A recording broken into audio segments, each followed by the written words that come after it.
नमस्कार दोस्तों, स्वागत है आपका हमारे इस YouTube चैनल के ऊपर, जिसमें इस वीडियो के अंदर हम ये जानने की कोशिश करेंगे कि जो अलग अलग जगह पे है हम सीलिंग फैन या कूलिंग के लिए जितने भी फैन यूज करते हैं, चाहे आपने किसी रेलवे स्टेशन के ऊपर वेटिंग रूम में देखा होगा, चाहे किसी अपने ही घर के अंदर जो अलग अलग साइज के रूम होते हैं, कहीं पे एक पंखा लगा होता है, कहीं पे दो पंखा लगा होता है, कहीं पे छोटा पंखा लगा होता है, कहीं पे बड़ा पंखा लगा होता है। तो एक्चुअली इसका कैसे डिसाइड होता है कि कहाँ पे कौन सी साइज का फैन लगेगा और कितने नंबर ऑफ फैन, मतलब कितने फैन लगाने हैं, एक लगाना है, दो लगाना है या तीन लगाना है, ये कैसे डिसाइड होता है। और दूसरा हम ये भी जानेंगे कि एरिया अगर हमारा जितना भी बड़ा है, जो भी हॉल है हमारा, जितना भी हमारा बड़ा एरिया है, उसके अंदर फैन किस पोजीशन में लगाने पे हमको उसकी आउटपुट हम ज़्यादा से ज़्यादा यूज कर सकते हैं। तो ये सब का कैलकुलेशन कैसे होता है, ये सब आज के इस वीडियो के अंदर जानेंगे। तो चलिए, स्वागत है आपका।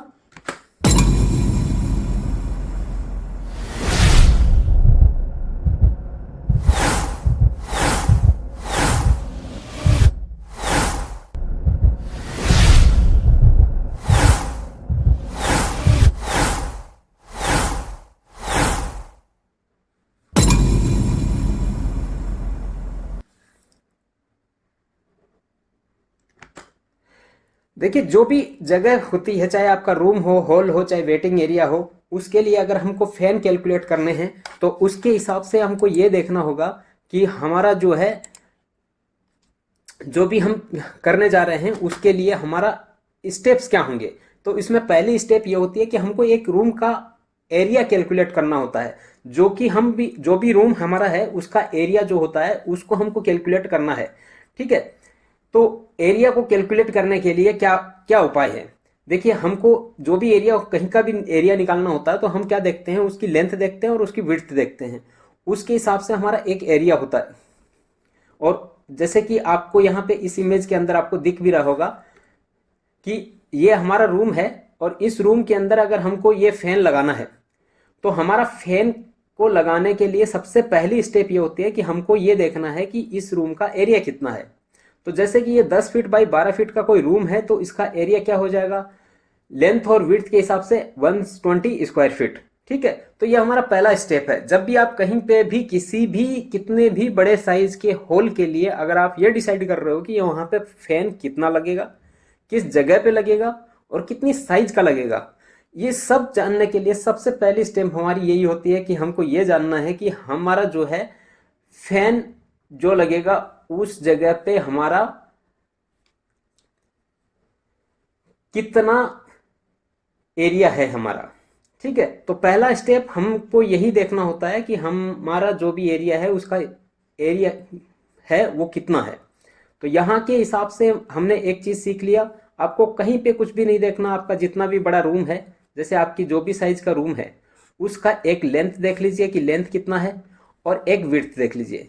इसमें हाइट का भी फैक्टर रहता है, उसकी भी हम बात करेंगे इस वीडियो के अंदर लास्ट में कि किस तरीके से हम हाइट के हिसाब से अगर अपने फैन को कैसे चूज करते हैं। तो सबसे पहला स्टेप आपका क्लियर होना चाहिए कि आपको जब भी किसी भी जगह पे फैन लगाना है तो आपको उसका लेंथ देखना है, उसका विड्थ देखना है। ये आप जो उसका फ्लोर है, यानी उसका जो फर्श है, उससे आप देख सकते हैं कि उसके फर्श का लेंथ कितना, विड्थ कितना, उसके हिसाब से आपका उसका एरिया कैलकुलेट होगा। ठीक है, अब हम चलते हैं उसके नेक्स्ट स्टेप के बारे में। जो नेक्स्ट स्टेप होती है वो है फैन कवरेज रूल की। ठीक है, जो भी फैन होता है वो एरिया कितना कवर कर सकता है। देखिए, जितना भी एरिया कवर करेगा उसमें दो चीजें हमको देखनी होती हैं। पहली चीज कि हमारा फैन कितना बड़ा होगा। तो फैन के अंदर जो भी हम चूज करेंगे, ऐसा नहीं है, ये सिर्फ एक एग्जांपल के लिए है। यहाँ पे हमको ये समझाना है, ये जो टर्म है कि स्वीप साइज क्या होता है, क्योंकि इसको हम कैलकुलेशन में यूज करने वाले हैं। इसलिए आपको ये समझाने के लिए पहले ही एक पंखा लगा के दिखाया है। अभी हमने डिसाइड नहीं किया है कि कौन सा फैन लगेगा, कितनी साइज का लगेगा। ठीक है, तो कोई भी फैन आप चूज करेंगे, उस फैन के अंदर एक चीज होती है स्वीप साइज। वो स्वीप साइज का मतलब ये होता है कि आप ये जो सेंटर है, जो भी फैन लगाएंगे उसके सेंटर से इसकी यहां से यहां तक की जो दूरी होती है उसका 2x। ठीक है, उसको हम स्वीप साइज बोलते हैं। या फिर ऐसे मान लीजिए कि अगर जब ये फैन घूमेगा तो जितना बड़ा सर्कल बनाएगा, उस सर्कल का जो व्यास होगा वो क्या होगा, समझ रहे। तो उसको हम बोलते हैं स्वीप साइज। तो जो भी फैन आप चूज करेंगे उसमें एक चीज आपको कैलकुलेशन के मेथड से चाहिए होती है, वो होती है स्वीप साइज। ठीक है, स्वीप साइज का सिंपल फॉर्मूला आपको मैंने बता दिया कि क्या होता है, कि आप चाहे तो इसके सेंटर से 2x कर दीजिए उसका डायमीटर, या फिर आप इस वो जो भी सर्कल बनाएगा उसका डायमीटर निकाल लीजिए। ठीक है, अब हम देखते हैं कि जो फैन का स्वीप साइज होता है वो किस लिए डिसाइड होता है। देखिए, जितने भी बाजार में फैन बिकते हैं वो फैन एक स्टैंडर्ड स्वीप साइज में बिकते हैं। वो स्टैंडर्ड स्वीप साइज क्या होती हैं, देखिए इस टेबल के माध्यम से हम समझने की कोशिश करते हैं कि बाजार में जितने भी फैन बिकते हैं वो फैन स्टैंडर्ड साइज में बिकते हैं। यहाँ पे आपको एक दिखाया है 36 इंचेस, ये जो है सैंपल इंच का है, यहाँ पे 48 इंच का है, यहाँ पे 56 इंच का है, और ये जो मेजरमेंट मिलेगा ये उसका स्वीप साइज ही होता है। ठीक है, तो स्वीप साइज के हिसाब से हम ये देखते हैं कि वो एरिया कितना कवर करेगा। अगर हम ये मानते हैं, मतलब ये कैलकुलेटेड मेथड, इसका बैकएंड कैलकुलेशन कहाँ से होता है ये भी मैं आपको बताऊंगा अभी। तो ये माना जाता है कि ये स्टैंडर्ड प्रैक्टिस के माध्यम से ये कैलकुलेटेड है कि जो 900 mm का फैन होता है, यानी 36 इंच का जो फैन होता है वो लगभग 75 से 90 स्क्वायर फीट एरिया को कवर करता है। ठीक है, ये क्या चीज है, ये जो मैंने पहली स्टेप में आपको बताया था कि फैन को जब भी हमको कैलकुलेट करना है कि कहाँ कितना फैन लगेगा, उसके लिए पहली स्टेप यही होती है कि हमको जो फ्लोर एरिया है उसका एरिया कैलकुलेट करना है। तो जो एरिया हम कैलकुलेट करते हैं, अगर हम एक ये फैन लगाते हैं तो ये इतना एरिया को कवर कर पाएगा। ठीक है, अगर हम 1200 mm का फैन चूज करते हैं यानी कि लगभग 48 इंच का, तो ये लगभग 120 स्क्वायर फीट से 150 स्क्वायर फीट तक का एरिया को कवर करेगा। ठीक है, इससे आप ये समझ गए होंगे कि इसका क्या मतलब है। अब सवाल यहाँ पे आता है कि ये कहाँ से कैलकुलेट हुआ। ठीक है, ये फैन का कवरेज एरिया कैसे निकल के आता है कि ये फैन इतना ही एरिया को कवर करेगा, ये फैन इतना ही एरिया को कवर करेगा, ये फैन इतना एरिया को कवर करेगा। ठीक है, तो इसकी एक कैलकुलेशन हम देखने की कोशिश करते हैं। ठीक है, तो ये फैन का कवर एरिया है। ठीक है, कवर एरिया को जब भी चूज करते हैं तो हमको ये देखना होता है कि हमको फैन का काम क्या है। देखिए, हमारा फैन जो भी होता है वो क्या करेगा, हमारा एक फैन होता है एक रूम को ठंडा नहीं करता बल्कि एयर को मूव करता है, समझ रहे हो, और जो हमारी स्किन होती है उसके पसीने को सुखाता है और आदमी को उससे आराम मिलने लगता है। बैठे रहने या खड़े होने पर एयर की वेलोसिटी मेन फैक्टर होती है, समझ रहे। आप बैठे हैं तो आपके ऊपर कम हवा लगेगी, आप खड़े हुए हो पंखे के नीचे तो आपके ऊपर ज्यादा हवा लगेगी। दूसरा स्टेप क्या होता है, एयर वेलोसिटी जो होती है जितनी भी हमको चाहिए होती है वो एक कंफर्ट होता है। उसके हिसाब से अगर हम ये देखें कि 0.8 मीटर पर सेकंड से लेकर 1.2 मीटर पर सेकंड तक की वेलोसिटी जो होती है वो एक आदमी को, जो हमारा मेन फैन का काम है पसीने को सुखाने का, उसके लिए सफिशिएंट है। अगर इससे कम लगेगी, अगर इससे कम स्पीड की हवा हमारी बॉडी पे लग रही है तो इससे हमको जो है कूलिंग फील नहीं होगा।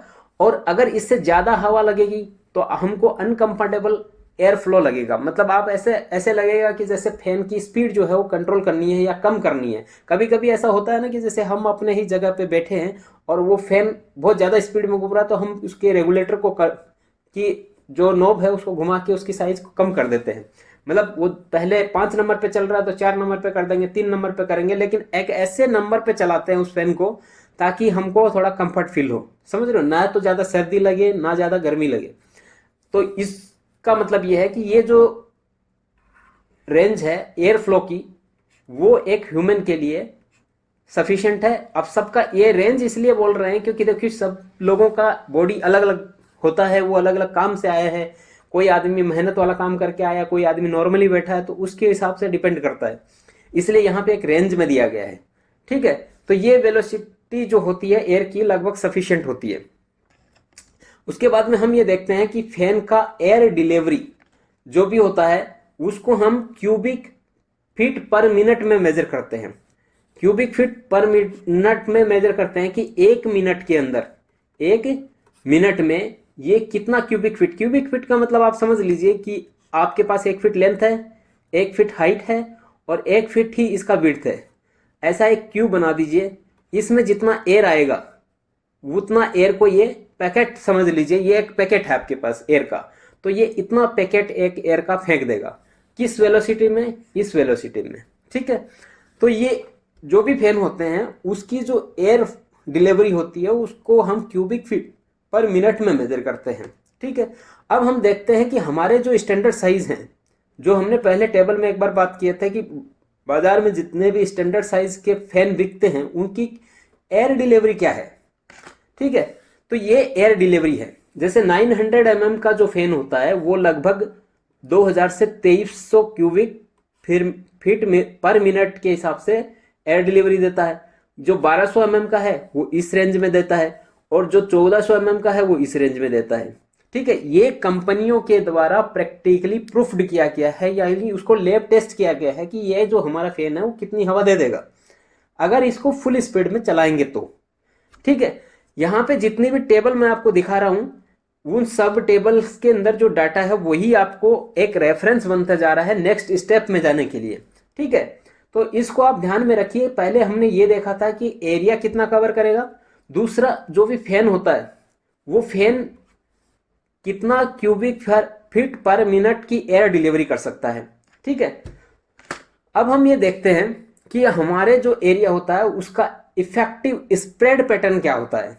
ठीक है, कि जो भी फैन है वो जब एयर स्प्रेड करेगा तो वो एक कोनिकल शेप में स्प्रेड करेगा। यानी कोनिकल शेप का मतलब ये होता है कि जैसे ये फैन है, यहाँ पे ये फैन लगा हुआ है, तो यहाँ से जैसे ही ये घूमना चालू करेगा उसके बाद में यहाँ से जो एयर आएगी वो इस तरीके से ब्लो होगी। ठीक है, यहाँ पे ये कोनिकल शेप बनाएगा। ठीक है, और नीचे जैसे जैसे जाते जाएंगे यहाँ पे इसकी स्पीड ज़्यादा है, यहाँ पे स्पीड धीरे धीरे कम होती जाएगी, और एरिया जैसे जैसे दूर जाएंगे वैसे वैसे इसकी जो एयर डिलीवरी स्पीड है वो कम हो जाएगी। ठीक है, तो इसका एक कवरेज एरिया होगा, तो उसको हम क्या बोलेंगे? देखिए, इफेक्टिव डायमीटर हमको कैलकुलेट करना है कि ये कितना एरिया को एक फैन एरिया कवर कर सकता है। तो फैन का जो भी स्वीप साइज आप यूज कर रहे हो, मतलब जो भी पहले टेबल में मैंने आपको दिखाया है जितने स्टैंडर्ड साइज के मिल रहे हैं, आप उसके अंदर जो भी स्वीप साइज चूज करो उसको आप 2.2 से या 2.3 से 4 से किसी से भी आप मल्टीप्लाई करो। ठीक है, वो जितना आएगा उसको हम उसकी इफेक्टिव डायमीटर बोलते हैं, मतलब ये कितना एरिया तक कवर करेगा। समझ गए? आप उसका जो डायमीटर है, आप उसका जो स्वीप साइज है फैन का, उसको 2.4 से आप मल्टीप्लाई कर दीजिए, जो भी आएगा ये नीचे का एरिया को कवर करेगा। ठीक है, यहाँ पे आपका एरिया इतना कवर करेगा। समझ गए? जैसे एग्जाम्पल के लिए ये देखते हैं कि 1200 mm का जो फैन था उसका इफेक्टिव एयर डायमीटर कितना होगा। 1200 mm के जो स्वीप साइज है उसका एयर डायमीटर लगभग इतना होगा। ठीक है, ये 1.2 मीटर है। 1200 mm मतलब 1.2 मीटर, उसको हम 2.2 से मल्टीप्लाई करेंगे या 2.4 से 3 से मल्टीप्लाई करेंगे तो ये वाली एक रेंज निकल के आएगी। ठीक है, तो इस तरीके से ये हमारा बॉटम एरिया कितना कवर कर रहा है उसके हिसाब से हमको पता चल जाएगा। ठीक है, उसके बाद में हम एक एरिया कैलकुलेशन करके एक्चुअल मैथ देखते हैं कि कैसे ये इतना कैलकुलेट करता है। देखिए, एक्चुअली में क्या है कि जैसे मान लो कि आपने एक 1200 mm का फैन चूज किया, उस 1200 mm का इफेक्टिव डायमीटर हम मान लो कि ये जो है इसी का एवरेज मान लेते हैं। ये जो यहाँ पे कैलकुलेट किया था इसी का एवरेज हम 2.8 मान लेते हैं। ठीक है, 2.8 अगर मैं इफेक्टिव यहाँ वाला एरिया है ये, और ठीक है इसको मैंने कैलकुलेट कर लिया 2.8 मीटर तक का एरिया ये डायमीटर कवर करेगा। इसका कॉनिकल शेप नीचे का लेंथ है, हमारी जो रेडियस है 1.4 मीटर है। ठीक है, 1.4 मीटर है, तो ये 1.4 मीटर का मतलब क्या है से आया है ये यही जो है आपका जो कॉनिकल शेप है इसका डायमीटर है ना ये, तो इसकी रेडियस मतलब आधा। समझ गए? तो 2.8 का आधा हो गया 1.4। ठीक है, तो ये 1.4 मीटर से हम एक एरिया कैलकुलेट करेंगे तो वो लगभग आता है 6.15 मीटर स्क्वायर का। अगर हम इसको स्क्वायर फीट में कन्वर्ट करेंगे तो लगभग आया 66 स्क्वायर फीट। तो ये एरिया यहाँ का जो कोनिकल बनेगा इसका जो एरिया होगा ये एरिया होगा हमारा लगभग इस फैन के लिए 66 स्क्वायर फीट के हिसाब से। यह हाई वेलोसिटी कोर एरिया होता है। ठीक है, हम यहां तक पहुंच गए। अब आपने क्या समझा है कि एक फैन है, उसका स्वीप साइज एक जो स्टैंडर्ड साइज है, मतलब 1200, 900, 1400 जितना भी आप mm ले रहे हो, वो उसको आप मल्टीप्लाई कर दो 2.5 से, इतना आपका डायमीटर नीचे एरिया वो फैन कवर कर पाएगा। एक चीज, उसके बाद में आपको क्या देखना है, ये जो आपने डायमीटर निकाला ये फ्लोर का है, ये फ्लोर का है, तो आपने इस डायमीटर के हिसाब से इस फ्लोर का जो कॉनिकल शेप का सरफेस बनेगा उस सरफेस का एरिया कैलकुलेट करना है। तो वो एरिया कैसे कैलकुलेट करेंगे, जैसे हम सर्कल का एरिया कैलकुलेट करते हैं पाई आर स्क्वायर से, ठीक है, उसी से हमने ये एरिया निकाल लिया है। इसको हम कन्वर्ट करके रखेंगे, या यूनिट हमारी पहले से ही इस तरीके से लेके रखेंगे ताकि हमारे पास स्क्वायर फीट में एरिया आ जाए। ठीक है, अब ये हमारा कॉनिकल शेप हो गया। उसके बाद में हमको क्या देखना है, अब हमको ये देखना है कि कंफर्ट जोन का एक्सपेंशन कैसे होगा। समझ रहे, अब हमने सरफेस का एरिया कैलकुलेट कर दिया, अब हमको देखना है कंफर्ट जोन। देखिए कंफर्ट जोन का मतलब क्या होता है कि एकदम फैन का जो एयर फ्लो होता है वो सेंटर में स्ट्रांग होता है और साइड में मीडियम होता है और एजेस में बहुत कम होता है। समझ गए, अगर ये फैन है, ये यहां पे एक फैन है, तो इस फैन के नीचे एकदम सेंटर में एकदम हाई वेलोसिटी की एयर आपको मिलेगी। उसके बाद में साइड में यानी कि यहाँ पे आपको थोड़ा सा कम एयर मिलेगा, मीडियम एयर मिलेगा, और यहाँ पे जो कॉनिकल शेप बनेगा उसके अंदर यहाँ पे एजेस में आपको मिलेगा सबसे लो एन एयर। ठीक है, तो कंफर्ट एरिया ये मानते हैं कि हमको एक मीडियम एयर फ्लो तक का ही काउंट किया जाता है कंफर्ट के लिए। तो इस एरिया को हम मानते हैं कि ये जो कोर एरिया जितना हमने कैलकुलेट किया था उसका 1.8 गुना तक हम अगर इस एरिया को स्प्रेड करा दें। ये फैन का कॉनिकल एरिया है और ये हमारे रूम का एरिया है।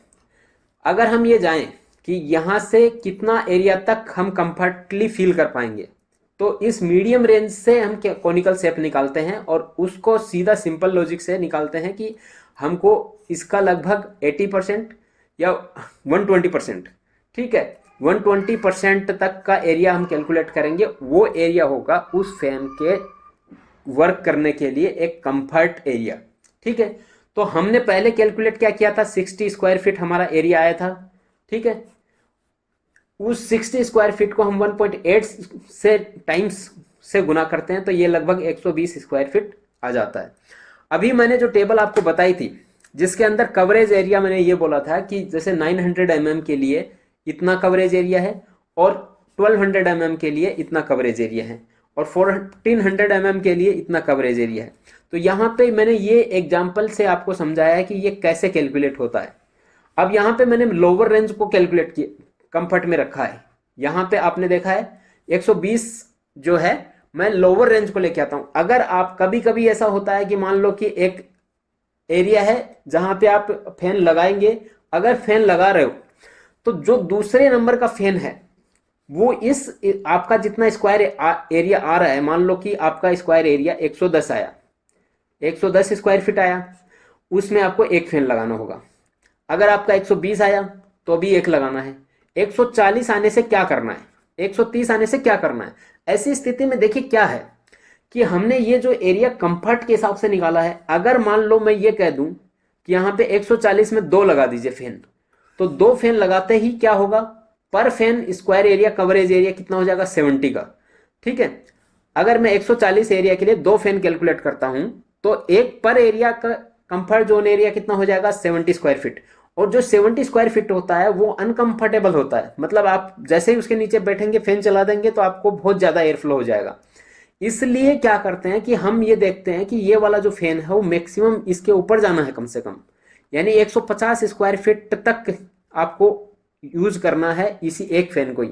अदरवाइज क्या होगा, अदरवाइज होगा ये कि आप जैसे ही वहां पे 2 फैन लगाओगे आपके जो है अनकंफर्टेबल फील होने लग जाएगा उसकी एयर फ्लो स्पीड की वजह से।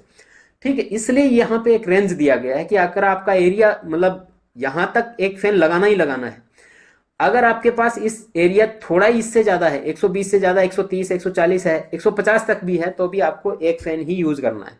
150 से ज्यादा 160 है तब आपके पास क्या होगा, 160 हो गया, तो आपके पास 2 फैन लगाने के लिए 80 का पर फैन का एयर ब्लो चाहिए एरिया कवर करने के लिए। जो कि यहाँ पे आप ऐसी स्थिति में या तो ये कर सकते हैं कि 2 900 mm का फैन यूज करें, जो कि 90 तक यूज कर सकते हैं, या फिर ये 1200 mm का फैन यूज कर रहे हो, तो ऐसी स्थिति में आप ये भी यूज करने से कोई भी नुकसान, आपको अनकंफर्टेबल ज्यादा फील नहीं होगा।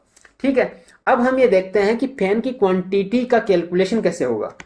ठीक है, अभी हमने देखा कि फैन का कवरेज एरिया क्या होता है, स्वीप साइज क्या होता है, उसका कवरेज एरिया जैसे कैसे कैलकुलेट करेंगे कि एक फैन कितना एरिया कवर कर पाएगा, उसका कंफर्ट एरिया कितना होता है। ठीक है, ये सब हमने देखा। अब इन सब के बेस पे हम ये डिसाइड करना है कि कितना एरिया में कौन सा फैन लगाना है।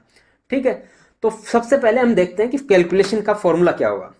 फॉर्मूला ये है कि कहीं पे भी अगर आपको फैन लगाने हैं तो आप सबसे पहली स्टेप ये निकालिए कि उस फैन का रूम एरिया कितना है, रूम का एरिया कितना है।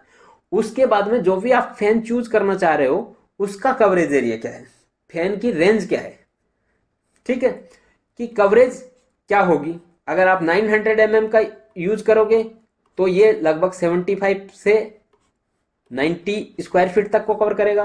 1200 का चूज करोगे तो ये 120 से 150 स्क्वायर फीट तक के लिए काम करेगा। ठीक है, अब सवाल यहाँ पे एक ये है कि अगर मान लो कि आपके पास 100 स्क्वायर mm का है, स्क्वायर फीट का एरिया है, उसके लिए आपको क्या करना है। देखिए, अगर यहाँ पे ये फैन चूज करेंगे तो ये तो आपको 90 मैक्सिमम तक अच्छा कंफर्ट एरिया देता है। तो ऐसी स्थिति में आप क्या करेंगे, यही फैन आपको यूज करना है, 1200 mm का फैन यूज करना है, जो कि आपको 120 स्क्वायर फीट तक के लिए कंफर्ट रहेगा। ठीक है, अब यहाँ पे ये हमने देख लिया कि हमको पहला स्टेप ये देखा कि हमने पहले फैन, हमारा जो रूम का एरिया है वो कैलकुलेट किया, और हमने फैन का जो कवरेज एरिया है वो देखा। ठीक है, उसके हिसाब से चूज करेंगे। उसके अब इन सब के बेस पे एक एग्जांपल लेते हैं। देखिए, एग्जांपल के अंदर हम ये देखते हैं कि हमारा एक रूम है 10 फीट बाई 10 फीट का। ठीक है, मेरे जितने भी वीडियो होते हैं उसके अंदर जब मैं समझाने चाहता हूं तो उसमें क्या होता है कि समझाते समझाते थोड़ा वीडियो का लेंथ ज्यादा हो जाता है, लेकिन मुझे ये सेटिस्फेक्शन रहता है हमेशा कि मैं जिस बेसिक से समझा रहा हूं उस हिसाब से हर कोई समझ जाता है कि हाँ, जो हमारा टॉपिक था वो पूरी अच्छी तरीके से क्लियर हो। ये इसलिए आप ये कंसिडर ना करें कि वीडियो की लेंथ ज्यादा हो रही है, वीडियो ज्यादा लेंथ का है। तो आप इस चीज को समझिए कि जब आप एक चीज सीखना चाह रहे हो तो आप उसको बेसिक टू एंड तक, मतलब आप प्रैक्टिकली समझो, विथ एग्जांपल से समझो। तो ऐसा रहेगा कि आपका, जैसे मान लो कि 10-10 मिनट के 4 वीडियो देख लिए, उससे आपको कोई आउटपुट नहीं मिला, और एक 20 मिनट का एक ही वीडियो देखा तो उससे आपको पूरा अच्छे टॉप बेसिक से लेकर एडवांस तक आपको पूरा समझ में आ जाता है। तो इसलिए वीडियो का लेंथ थोड़ा ज्यादा होता है। ठीक है, तो इस एग्जाम्पल पे आते हैं फिर से। तो हमारे पास एक बेडरूम है जिसकी साइज है वो 10 फीट बाई 10 फीट है। अब हम स्क्वायर फीट में इसका एरिया कैलकुलेट करेंगे तो वो 100 स्क्वायर फीट होता है। 100 स्क्वायर फीट के लिए हमको फैन चूज करना है। तो हम मान लीजिए कि 1200 mm का सीलिंग फैन हम चूज करते हैं। तो यहाँ पे हमारा ये जो है 100 स्क्वायर फीट हमारा एरिया है, और ये 120 फीट जो है हमारा फैन का कवरेज है। ठीक है, 120 स्क्वायर फीट हमारा कवरेज है, तो हमारे पास नंबर ऑफ फैंस लगभग 1 आएगा। ठीक है, तो जब हमारे पास डेसिमल वैल्यू आ जाती है तो ऐसे केस में क्या होता है, डेसिमल वैल्यू का मतलब ये होता है कि आपके पास अगर 1 से नीचे का डेसिमल है, जैसे 0.9 है, तो इसमें हमारे पास कोई पार्शियल फैन नहीं होता है, समझ रहे। तो इसलिए हमको एक फैन लगाना ही पड़ेगा। अगर हमारे पास वैल्यू आती है 1.1 की, तो ऐसी स्थिति में हम कंसीडर 1 के साइड में कर सकते हैं, लेकिन 1.5 या इससे ऊपर होता है तो हमको 2 नंबर ऑफ फैन की तरफ जाना पड़ेगा, मतलब 2 फैन लगाने पड़ेंगे। तो 2 फैन जो है कैसे लगाते हैं, वो कहाँ कौन सी पोजीशन में लगाते हैं, ये नेक्स्ट एग्जांपल के अंदर समझेंगे। तो अभी हम देखते हैं कि हमने एक एग्जांपल में समझ लिया कि हमारा 10 फीट बाई 10 फीट का एक एरिया है, उसके अंदर कितने फैन लगेंगे। दूसरा एग्जांपल देखिए, ये हमारा कोई हॉल है। ठीक है, हमारे पास ये हॉल है 15 फीट बाई 10 फीट का, 12 फीट का। उसके अंदर तो उसका एरिया हो जाएगा लगभग 180 स्क्वायर फीट का। अगर इसका फैन एरिया में फैन का कवरेज डाले तो ये लगभग हम अगर चूज करते हैं 1200 mm का फैन, तब की बात है, तो ये 120 का हम डिवाइड करेंगे तो 1.5 आता है, तो यहाँ पे हमको 2 फैन चूज करना पड़ेगा। ठीक है, अब 2 फैन हमने 1200 mm का चूज कर लिया, लेकिन हमारा जो रूम है वो रूम इस साइज का है। ठीक है, तो यहाँ पे कहाँ पे फैन लगेगा, तो आप क्या करिए, इस रूम को जो विड्थ है उसमें भी उसको 2 पार्ट कर दीजिए, और जो इसका लेंथ है उस लेंथ के आप 4 पार्ट कर दीजिए। ठीक है, पहले आप सेंटर में पार्ट बनाइए, यानी कि ये अलग पार्ट हो गया, ये अलग पार्ट हो गया। उसके बाद में आप यहाँ पे देखिए, ये जो है इसके सेंटर में एक फैन लगा देंगे और ये वाला सेक्शन के सेंटर में एक फैन लगा देंगे। ठीक है, तो इस तरीके से हमारा जो है फैन लग जाएगा। अब नेक्स्ट एग्जाम्पल हम देखते हैं। ठीक है, तो नेक्स्ट एग्जाम्पल के अंदर हम देखेंगे कि इससे बड़े एरिया में क्या करना है। तो देखिए, अगर हमारे पास मान लो कोई एरिया है 20 फीट बाई 15 फीट का, ठीक है, वहां पे कितना फैन लगेगा, तो हमारा एरिया हो जाएगा 300 स्क्वायर फीट का। अगर फैन कवरेज वही 1200 mm के हिसाब से ही कंसीडर करते हैं तो हमारे पास लगभग 2.5 फैन होता है। तो हम ये मान सकते हैं कि या तो हमको 3 सीलिंग फैन यूज करना है, 3 सीलिंग फैन यूज करना है 1200 mm का, या फिर हम ये कर सकते हैं कि हमारे पास हम हायर साइज यानी कि 1400 mm का साइज का यूज करें, जिसका फैन कवरेज एरिया की रेंज 180 आती है लोअर साइड। तो ऐसी स्थिति में 1400 mm के 2 फैन भी हम यूज कर सकते हैं। ठीक है, उसके बाद में हम ये देखते हैं कि ये जो फैन है हमने सीलिंग पे लगा दिया, इसमें हाइट का क्या स्पेसिंग है, मतलब हाइट का क्या फैक्टर पड़ता है, क्या इम्पैक्ट पड़ता है, वो देखते हैं। देखिए क्या होता है कि हाइट जितनी हमारे पास ज़्यादा होगी, फैन का नीचे का कवरेज एरिया तो उतना बढ़ेगा, क्योंकि हमारा कवरेज एरिया कोनिकल शेप में हम कैलकुलेट करते हैं। लेकिन होगा क्या, उसके जो एयर डिलीवरी है वो बहुत कम हो जाएगी जैसे जैसे हमारी हाइट बढ़ती जाएगी। तो इसमें जो कंफर्टेबल एरिया होता है, मतलब जो हमारे फैन का की हाइट होती है, उसको फ्लोर से हम हमेशा जब भी लगाते हैं तो स्टैंडर्ड साइज ये होती है कि 8 फीट से 9 फीट तक की हाइट पे लगाइए। जैसे मान लो आपके रूम की हाइट 10 फीट है, तो आपको फैन ऐसे लगाना है कि जैसे जो भी फैन आप सीलिंग लगाएंगे, जो भी फैन लगाएंगे, उस फैन का जो बॉटम एरिया होगा वहां से आपकी हाइट यहाँ से 8 से 9 फीट से ना कम हो ना ज़्यादा हो। क्योंकि कम होगी तो क्या होगा, फैन जैसे आदमी खड़ा होगा तो उसके सर पे लग सकता है, हाथ थोड़ा ऊपर किया उस पर लग सकता है, किसी दूसरे सामान पे लग सकता है। अगर हाइट ज़्यादा होगी तो क्या होगा, हाइट अगर ज़्यादा होगी तो क्या होगा कि एयर की डिलीवरी, आपका जो भी व्यक्ति इसके नीचे बैठेगा उसको अच्छे से एयर डिलीवरी नहीं मिलेगा, तो वो अच्छे से कंफर्टेबल फील नहीं करेगा और फैन चलने के बाद में भी उसे ठंडक फील नहीं होगी। इसलिए हाइट हम एक स्टैंडर्ड साइज में रखते हैं। जब भी आपको फैन, मतलब एक फैन से ज़्यादा फैन लगाने हो या एक ही फैन लगाना हो, तो हमेशा आप एक चीज़ का ध्यान रखिए कि जो दीवार होती है उससे आप कम से कम 3 फीट या उससे ज़्यादा की डिस्टेंस मेंटेन करिए। कभी भी फैन जब भी लगा रहे हैं, हमारे पास बहुत कम जगह पे है, तो भी हमको ये देख के रखना है कि उसके पास दीवार से उसकी 3 फीट तो दूरी सेंटर से हो। समझ रहे हो, जैसे ये फैन है हमारा, ये फैन का सेंटर है और ये हमारी दीवार है, तो ये फैन का जो सेंटर है उससे 3 फीट की दूरी कम से कम हमको मेंटेन करनी है उसकी स्वीप साइज के बाद।